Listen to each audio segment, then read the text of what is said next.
Bonjour les gars, nouvelle journée, nouvelle dose de Red Pill. Ici le président du syndicat. Les gars, j'ai des conseils pour vous. Comportez-vous comme un club de football bien géré. Je vais prendre l'exemple du Real Madrid. Votre femme doit être une gardienne de très haut niveau. Elle ne doit pas laisser entrer beaucoup de buts.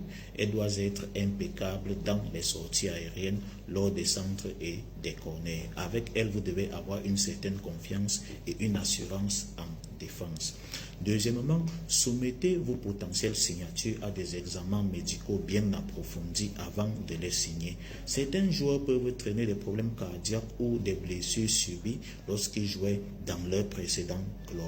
Troisièmement, soyez strict avec vos finances. N'essayez pas de rivaliser avec les clubs pétroliers. Recrutez les joueurs que vos moyens financiers peuvent vous permettre de recruter. Ne courez pas le risque de faire faillite en essayant de recruter ou de conserver un joueur. Aucun joueur ne vaut la peine qu'on fasse faillite pour lui. Quatrièmement, soyez impitoyable lorsqu'il s'agit de sanctionner les mauvaises performances ou un comportement inadéquat avec la charte du club. Reléguez les concernés au banc de touche et s'ils refusent de changer d'attitude, mettez-les sur la liste des transferts. Un joueur doit se soumettre aux valeurs du club et rester performant. Cinquièmement, ne recrutez que des jeunes joueurs en âge légal de jouer. Ils ont plus à prouver et à donner au club.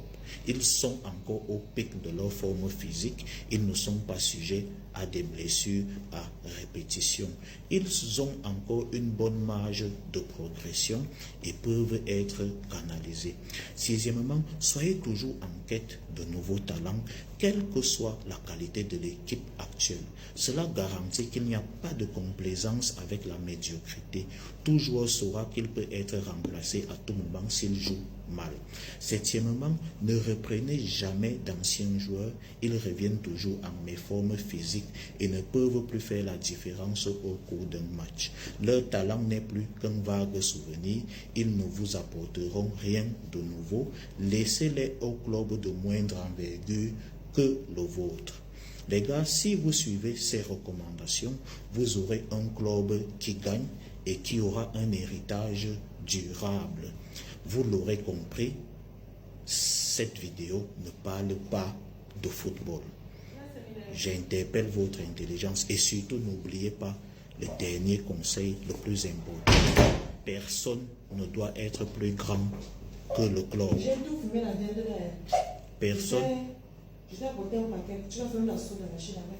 D'accord. Personne ne doit être plus grand que le club. Ok. Vous voyez comment ma collègue prend soin de moi.